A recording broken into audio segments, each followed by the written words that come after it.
Halo, yuk temani aku lagi untuk ngerjain FPPN 3, modul yang 3, Filosofi Pendidikan Nilai. Oke, langsung aja. Nomor 1, mulai proses. Di kelas 4 Anda mengajar Riko, seorang siswa ADHD, Attention Deficit Hyperactive Disorder. Oh, oke. Riko sangat cerdas, tetapi sering tidak bisa diam, mudah teralihkan, sering menyelah saat Anda mengajar, dan ingin selalu bergerak. Teman-teman mulai merasa terganggu. Beberapa bahkan mengeluh sulit konsentrasi karena perilaku Riko. Ada yang ingin lebih tegas dan untuk membantu Riko agar lebih fokus tetapi tidak membuatnya merasa dikucilkan. Jika Anda menegur Riko terlalu keras, Anda khawatir membuatnya minder. Namun jika Anda membiarkannya, suasana kelas menjadi tidak kondusif. Bagaimana upaya Anda memastikan kita belajar mengajar yang aman dan inklusif untuk semua siswa? Oke. Nomor yang A.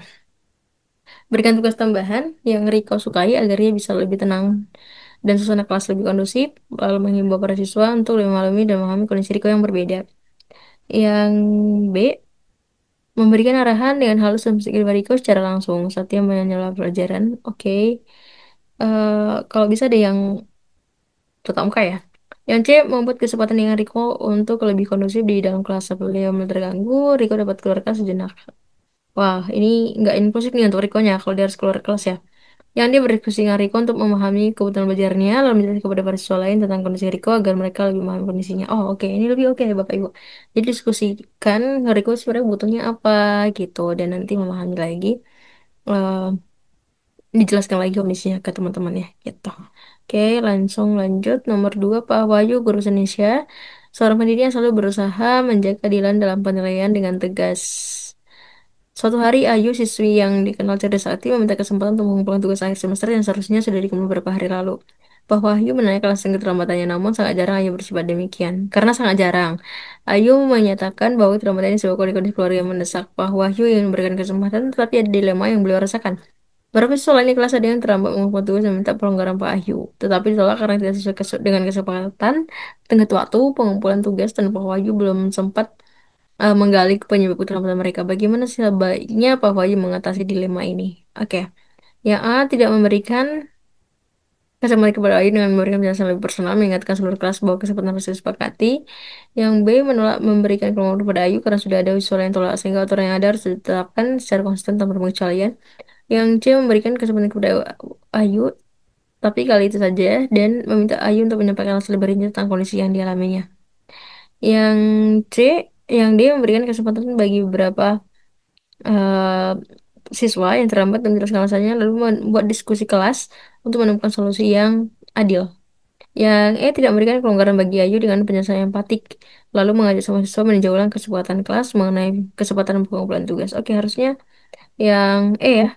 Jadi nggak berikan kelonggaran, tapi alasannya gitu. Kita jelasin kenapa tidak kasih gitu.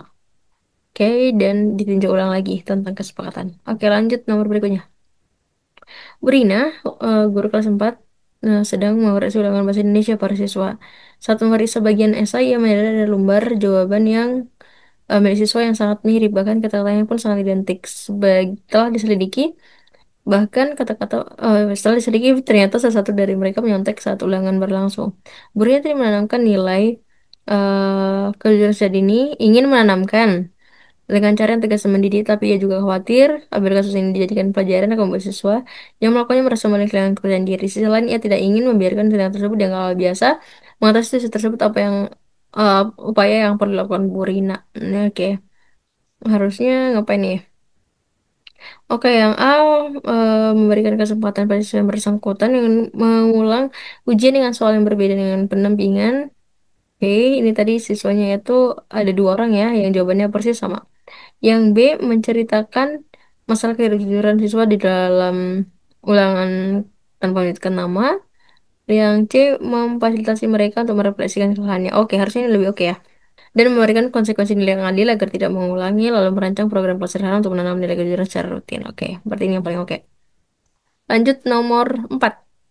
Dalam kegiatan diskusi kelompok, Farel, salah satu siswa kelas 5 SD, sering memotong pembicaraan dan mengambil pendapat teman-temannya. Hal ini menyebabkan anggota kelompok lain merasa tidak nyaman dan enggan berdiskusi. Setelah kegiatan selesai, 2 siswa menyampaikan kepada Anda bahwa merasa tidak harga oleh Farel. Anda menyadari bahwa Farel sebenarnya siswa cerdas dan punya inisiatif tinggi, namun sikapnya dalam kelompok menunjukkan kurangnya empati dan penghargaan terhadap orang lain. Keluhan ini juga terus pernah disampaikan oleh salah satu siswa lain yang pernah sekelompok dengannya. Anda ingin membantu Farel menyadari pentingnya mendengarkan dan menghargai pendapat teman, tetapi juga tidak ingin membuatnya merasa disudutkan atau kehilangan semangat. Bagaimana Anda mengatasi situasi ini? Oke. Yang A memindahkan karir ke kelompok lain agar tidak mencederai konflik. Oh, itu tidak menyelesaikan ya harusnya ya. Yang B memberikan arahan umum guru seluruh kelas tentang pentingnya menghargai pendapat dan khusus terhadap Farel. Oke, harusnya harus spesifik ke Farelnya ya. Yang C mengajak Farel menulis jurnal refleksi pribadi tentang pengalaman diskusi kelompok dan perasaan teman-temannya untuk kemudian didiskusikan bersama Anda. Oh, ini lebih oke ya. Farelnya ada refleksi pribadi. Aku pilih dulu. Tapi kita baca dulu lagi ya, mana tahu ada yang lain. Yang dia mengajak diskusi Farel secara pribadi lalu meminta untuk merefleksikan dampak perilakunya terhadap kelompok dan berdiskusi eh, pentingnya nilai respect. Oh, mirip ya C sama D, nanti kita bahas ulang. Yang E memanggil Farel lalu mengonfirmasi apakah kedua teman-temannya benar. Kemudian memberikan penguatan untuk lebih respect terhadap orang lain. Oke. Ini lebih ke yang C sama D ya. Mengajak Farel menulis jurnal PFC pribadi, pengalaman diskusi kelompok dan perasaan teman-temannya untuk kemudian diskusikan dengan Anda. Mengajak Farel diskusi secara pribadi, maksudnya berefleksi dan perlakuan terhadap kelompok, dan berdiskusi tentang, mirip banget ya sebenarnya ya, refleksi pribadi. eh ini berdiskusi secara pribadi, ini menulis refleksi pribadi. Mungkin ini lebih ke langsung yang C atau yang D ya, antara dua ini nih. Merefleksikan dampak perlakuan terhadap kelompok dan berdiskusi tentang pentingnya merefleksikan dampak perlakuan terhadap kelompok untuk oke, harusnya lebih yang D ya, diskusi secara pribadi. Terus memposisinya untuk refleksikan dampak perlakunya. Kalau tadi pengalaman, dia kan cuma menulis refleksi pribadi, pengalaman, dan cuman dia nggak menyelesaikan tentang dampaknya atau tingkahnya dia yang kurang itu gitu loh. Kayak aku lebih milih yang D dulu. Yang nomor 5. Ibu Dini adalah wali kelas di sebuah SMP. Suatu hari orang tua dari siswa datang minta Bu Dini untuk memperbaiki nilai anaknya agar memenuhi syarat masuk ke favorit, SMA favorit dengan nilai persyaratan yang dengan standar tertentu. Orang tua dapat mengatakan bahwa ini anaknya sebenarnya hanya sedikit di bawah batas dan merasa Ibu Dini dapat membantu sedikit saja agar dapat punya peluang lebih baik. Orang tua dapat menyampaikan permintaan secara personal dengan nada memohon dan tidak ada satupun pihak lain yang mengetahuinya. Mereka bahkan membawa oleh-oleh sebagai bentuk terima kasih dan memaksa Ibu Dini untuk menerimanya terlepas dari apakah Ibu Dini akan mengikuti permohonan atau tidak.